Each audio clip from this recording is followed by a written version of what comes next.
क्या है आप अच्छा कोई दिक्कत नहीं, आप टीचर को चैलेंज कर दीजिए, क्या दिक्कत है? हाँ, टीचर को चैलेंज कर दीजिएगा। हम तो चुप हो गए कि भाई की मतलब देखिए आज हम शुरू कर देते हैं आपका प्राचीन इतिहास। हम बताए थे इतिहास कितने प्राचीन इतिहास, ठीक है देख लेते हैं प्राचीन इतिहास। देखिए हालांकि प्राचीन इतिहास हमारा जो है बहुत इंपॉर्टेंट। इतिहास के कितने पार्ट? इतिहास के कितने पार्ट? 4 पार्ट। प्राचीन इतिहास, मध्यकालीन इतिहास, आधुनिक इतिहास और विश्व इतिहास। तो ये हमारा इतिहास का 4 पार्ट है। देखिए पहले आप लोग समझिए कि इतिहास में पढ़ना क्या क्या है। यही में बहुत कुछ चीज़ लोगों को समझ में नहीं आता है। इसमें दिया है, हम देख लेते हैं सिलेबस में आपका क्या क्या दिया है। फिजिक्स, केमिस्ट्री, बायोलॉजी है।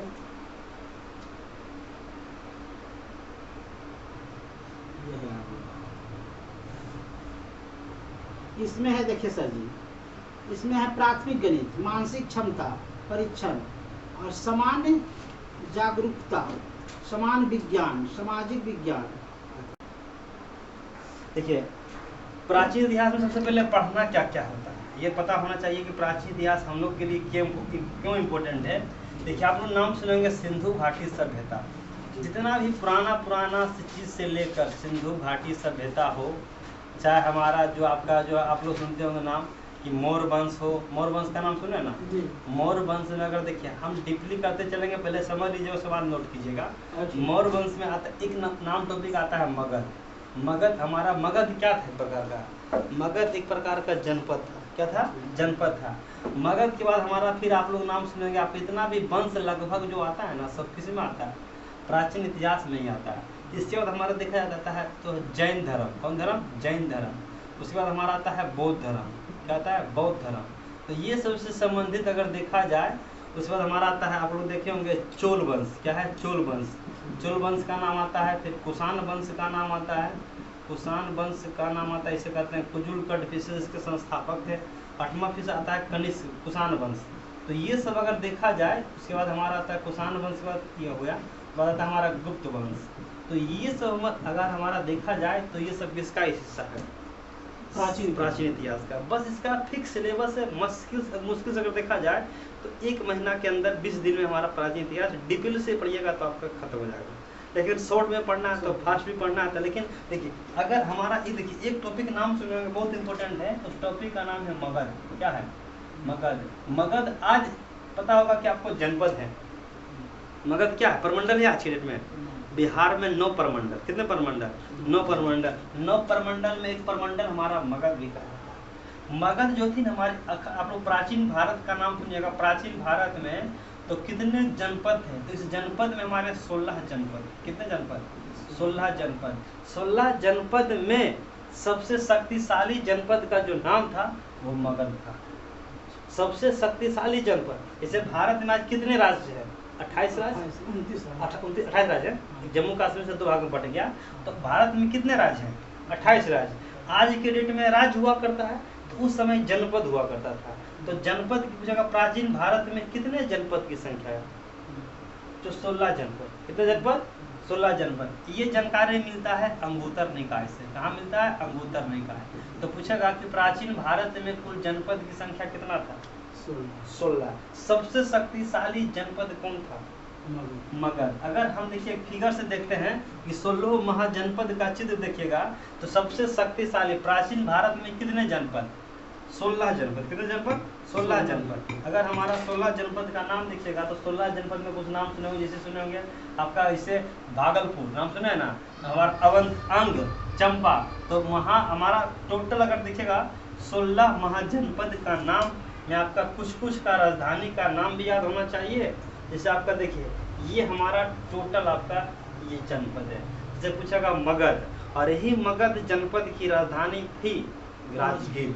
पूछेगा मगध जनपद की प्रथम राजधानी गिरिब्रज या राजगीर। राजगीर का पुराना नाम था गिरिब्रज। गिरिब्रज के बाद हो गया राजगीर, उसके बाद हो गया राजगीर। तो पूछेगा कितने जनपद हैं? 16 जनपद। क्वेश्चन आपको 16 जनपद में कम से कम 10 से 12 जनपद आपको याद होना चाहिए, क्योंकि इसका जनपद का कभी भी राजधानी पूछ सकता है। तो प्राचीन भारत में कितने जनपद? 16 जनपद। 16 जनपद में पूछेगा कि सबसे शक्तिशाली जनपद कौन था? सबसे शक्तिशाली जनपद मगध। मगध की राजधानी कहाँ थी? पाटलिपुत्र मगध की राजधानी कहाँ थी? राजगीर। राजगीर। प्राचीन भारत में कितने जनपद टोटल? 16 जनपद। 16 जनपद में पूछेगा सबसे शक्तिशाली जनपद। जैसे आज के डेट में सबसे शक्तिशाली राज्य कौन है? जनसंख्या में देखिएगा तो यूपी, और क्षेत्रफल में देखिएगा तो राजस्थान। तो ये हमारा देखिए 16 जनपद है। देखिए जनपद की हम बात करते हैं, अगर इसका आप दो चीज उठाते हैं, एक मैप से उठा लीजिए और एक हमारा अथी से उठा लीजिए नेम से। तो मगध की राजधानी मगध की राजधानी राजगीर। राजगीर। अब देखिए ये हमारा, ये देखिए हमारा जनपद है।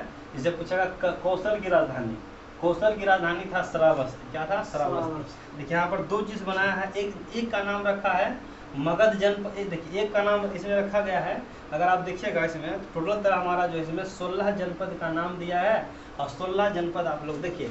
इससे हम लोग का जो बिहार क्षेत्र है, कौन सा क्षेत्र? बिहार। किस जनपद के अंतर्गत आता था? बिहार आता था मगध क्षेत्र, मगध जनपद के अंतर्गत। इसके अंतर्गत मगध के जनपद। आप लोग सुनेंगे गंधार। गंधार का राजधानी था तक्षशिला, आज वर्तमान में है। तो गंधार, देखिए गंधार का राजधानी तक्षशिला। देखिए यहाँ पर भी लिखा हुआ है गंधार का राजधानी कहाँ था? तक्षशिला। पूछेगा मगध का राजधानी कहाँ था? गिरिव्रज या राजगीर। 16 जनपद में सबसे, देखिए मल की राजधानी था कुशीनगर। किसका था? कुशीनगर। और कुशीनगर में किसका मृत्यु हुआ था? गौतम बुद्ध का मृत्यु हुआ था। तो पूछेगा अवंती का राजधानी कहाँ था?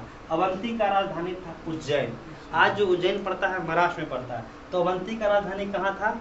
उज्जैन। तो हमारा जो उसके बाद पूछेगा कौशल का राजधानी कहाँ था? श्रावस्ती। हालांकि कौशल के श्रावस्ती में सबसे ज्यादा महात्मा बुद्ध उपदेश दिए थे। क्वेश्चन भी आता है कि सबसे ज्यादा महात्मा बुद्ध उपदेश कहाँ दिए थे? तो कौशल के श्रावस्ती थे। तो मल का राजधानी कुशीनगर, गंधार का राजधानी तक्षशिला, अवंती का राजधानी उज्जैन, कौशल का राजधानी श्रावस्ती, मगध का राजधानी गिरिव्रज, अंग का राजधानी चंपा। भागलपुर का आज भी क्षेत्र अंग के जनपद के अंतर्गत आता है। तो पूछेगा ये 16 जनपद में सबसे शक्तिशाली जनपद कौन सा? मगध। अब क्वेश्चन आएगा यही मगध का राजधानी कहाँ था? यही मगध का राजधानी था राजगीर। अब यही पूछेगा मगध पर कुल कितना वंश शासन किया था? 7 वंश किया था। कितना वंश? 7 वंश। 7 वंश में सातों का क्रम याद होना चाहिए। कौन क्रम कहाँ से वंश का पूछ जाएगा ये कहना मुश्किल है। तो 7 वंश में पहला वंश का नाम सुनिएगा। इस वंश का नाम था हर्यक वंश। पूछेगा हर्यक वंश। मगध पर पहला वंश शासन कौन किया? हर्यक वंश। हर्यक वंश के बाद हमारा आया था कौन सा वंश? शिशुनाग वंश। अभी वंश का नाम बता रहे, पहले वंश का नाम बता रहे हैं। इसका शासक बाद में आएगा। ये सब जैसे बिंबिसार है, अजातशत्रु है, उदयन है, सब इसके बाद आएगा। पहले वंश समझ लीजिए। तो हर्यक वंश के बाद कौन सा वंश? शिशुनाग वंश। शिशुनाग वंश के बाद फिर हमारा आया था भारत में मगध पर नंद वंश। कौन वंश? नंद वंश। नंद वंश के बाद हमारा चौथा आया मौर्य वंश। पूछेगा मगध पर सबसे ज्यादा समय तक शासन कौन किया? मौर्य वंश। और मौर्य वंश जब हमारा भारत में सिकंदर का आगमन हुआ था, तो सिकंदर के समकालीन था, आप लोग नाम सुने होंगे, हमारा चंद्रगुप्त मौर्य के द्वारा मौर्य वंश का स्थापना किया था। मौर्य वंश के बाद हमारा आता है शुंग वंश। कौन वंश? शुंग वंश। शुंग वंश के बाद हमारा कौन आता है? कर्ण वंश। कौन वंश? कर्ण वंश। कर्ण वंश के बाद फिर हमारा आता है सातवाहन वंश। पूछेगा सातवाहन वंश मौर्य वंश मगध पर कितना वंश शासन किया? 7। पहला वंश हर्यक वंश, दूसरा शिशुनाग वंश, तीसरा नंद वंश, चौथा मौर्य वंश, शुंग वंश, कर्ण वंश, सातवाहन वंश। सातवाहन वंश के बाद मगध का पतन हो गया। मगध का अब इसमें कौन कौन सा शासक आया, राजा का नाम, अपना राजधानी कहाँ बनाया, सिक्का कौन सा चलाया, तो आप इसे लिख लीजिए। पहले समझिए, हर्यक वंश के संस्थापक थे अजातशत्रु। कौन थे? अजातशत्रु। पहले समझते चलिएगा, हर्यक वंश के संस्थापक कौन थे? अजातशत्रु। अजातशत्रु का बेटा कौन था? अजातशत्रु का बेटा था उदयन। कौन था? उदयन। हर्यक वंश के संस्थापक थे बिंबिसार। कौन थे? बिंबिसार का बेटा था अजातशत्रु। अजातशत्रु का बेटा था उदयन। क्वेश्चन आता है पाटलिपुत्र शहर का स्थापना किसने किया था? उदयन किया था। बिंबिसार का बेटा कौन था? अजातशत्रु। बिंबिसार पूछेगा अपनी राजधानी कहाँ बनाई थी? पाटलिपुत्र, राजगीर। क्योंकि मगध जनपद का पहली राजधानी हरियक वंश, पहला वंश हरियक वंश और अपनी राजधानी राजगिरी। और राजगीर में ही हमारा हुआ था प्रथम बौद्ध संगीति। पूछेगा प्रथम बौद्ध संगीति 4 जगह, कितना जगह? 4 जगह। पहला बौद्ध संगीति जो हुआ था राजगीर में हुआ था, पहला बौद्ध संगीति राजगीर में हुआ था। दूसरा बौद्ध संगीति हमारा वैशाली में हुआ था, वैशाली में हुआ था। तीसरा बौद्ध संगीति हमारा पाटलिपुत्रा में हुआ था। चौथा बौद्ध संगीति हमारा कश्मीर के कुंडलवन में हुआ था। तो चारों बौद्ध संगीति भी इम्पोर्टेंट है। बौद्ध संगीति कितना जगह? 4 जगह। पहला बौद्ध संगीति राजगीर। अब बताइए राजगीर में हुआ था तो किस वंश के शासक कराएगा? हरियक वंश के शासक, क्योंकि इसका राजधानी कहाँ था? राजगीर था। शिशुनाग वंश का राजधानी था वैशाली। तो शिशुनाग वंश के शासक थे, आप लोग नाम सुनेंगे कालाशोक। द्वितीय बौद्ध संगीति किसने कराया था? शिशुनाग वंश के कालाशोक। नंद वंश की ये तीसरी हमारा क्या था? ये तीसरा वंश था। उसके बाद मौर्य वंश, चौथा वंश। मौर्य वंश के संस्थापक पूछता है कौन से? चंद्रगुप्त मौर्य। क्या चंद्रगुप्त मौर्य को चंद्रगुप्त प्रथम बोल सकते हैं? कभी नहीं बोल सकते। नहीं। चंद्रगुप्त मौर्य अलग है, चंद्रगुप्त प्रथम अलग है, चंद्रगुप्त द्वितीय अलग है। चंद्रगुप्त मौर्य का बेटा बना था बिंदुसार। बना बिंदुसार। बिंदुसार के बाद बना इसका बेटा आया अशोक। कौन आया? अशोक। अशोक के बाद आप लोग सुनेंगे नाम आया है हमारा, अशोक के बाद आया कौन आया? कुणाल। कुणाल के बाद फिर आया दशरथ। क्योंकि ये हमारा दशरथ के बाद आया लास्ट हमारा वृद्धरथ। क्वेश्चन आएगा मौर्य वंश का अंतिम शासक कौन था? वृद्धरथ। हालांकि इसका जो पुत्र था, अशोक का एक पुत्र था महेंद्र और संघमित्रा, उसको श्रीलंका भेज दिया था बौद्ध धर्म का प्रचार प्रसार के लिए। भी क्वेश्चन आता है कि अशोक का उत्तराधिकारी कौन बना? कुणाल। जबकि अपना बेटा जो था ना महेंद्र को भेज दिया श्रीलंका। ठीक है, तो मौर्य वंश में कितने शासक? पहला शासक चंद्रगुप्त मौर्य, दूसरा बिंदुसार, तीसरा अशोक के शासन काल में बहुत इंपॉर्टेंट है। अगर देखा जाए कि कलिंग का युद्ध जो लड़ा गया था अशोक ने ही लड़ा था। हाँ ही लड़ा था, अशोक लड़ा था। उड़ीसा के राजा थे नंदराज। उड़ीसा में जगह पड़ता है कलिंग नामक स्थान पर। उड़ीसा के अशोक भारतीय मौर्य वंश के शासक अशोक। क्योंकि कुछ शासक जब ऐसे आते हैं तो सेनापति ने लड़ा। नहीं, ये खुद लड़ा था। नहीं, खुद लड़ा था सेनापति, ये खुद लड़ा था। अशोक जब बोले ना कि जब इसका साम्राज्य विस्तार करना था, इसका जगह पड़ता है उसी उड़ीसा में पड़ता है 261 ईसा पूर्व। 261 ईसा पूर्व में उड़ीसा में जगह, आज भी उड़ीसा का नाम पुराना नाम आता है कलिंग। उड़ीसा में जगह पड़ता है कलिंग। ये खुद लड़ा था। इसका साम्राज्य देखिए, ये वाला बिहार एरिया था। ये सोचा कि हम अपने साम्राज्य को क्या करें? विस्तार करें। तो उड़ीसा के राजे थे, कलिंग का राजा था नंदराज। कलिंग का राजा नंदराज।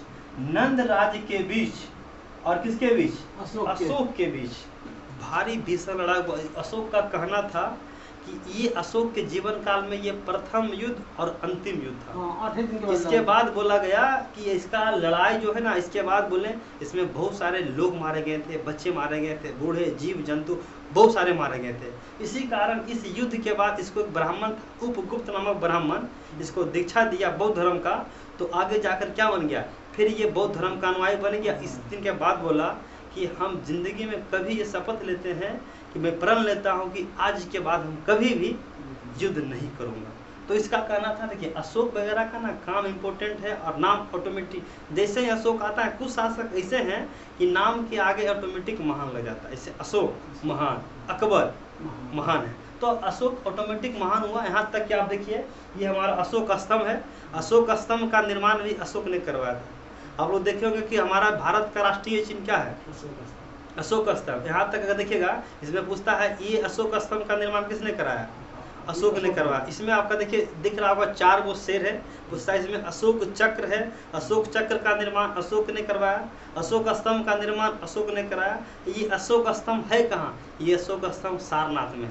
इसमें आपको पूछता है कितना शेर दिखाई देता है? इसमें शेरों की संख्या 4। तो ये हमारा भारत का राष्ट्रीय चिन्ह क्या है? अशोक स्तंभ। और अगर देखा जाए तो हमारा अशोक बहुत कहीं ना कहीं महान शासक रहा है और बहुत योगदान इसका रहा है। योगदान में किस वंश में? मौर्य वंश में। अशोक का देखिए पूछेगा मौर्य वंश का संस्थापक चंद्रगुप्त मौर्य। चंद्रगुप्त मौर्य के बाद बिंदुसार, बिंदुसार के बाद अशोक। प्राचीन भारत में कुल कितना जनपद? 16 जनपद। 16 जनपद में सबसे शक्तिशाली जनपद मगध। मगध में कितने वंश? सात सात वंश। वंश। सातों वंश का क्रम याद होना चाहिए और सातों वंश का नाम लिख दीजिए। उसका उस शुरू से बताइए ना सर ये कौन? बोले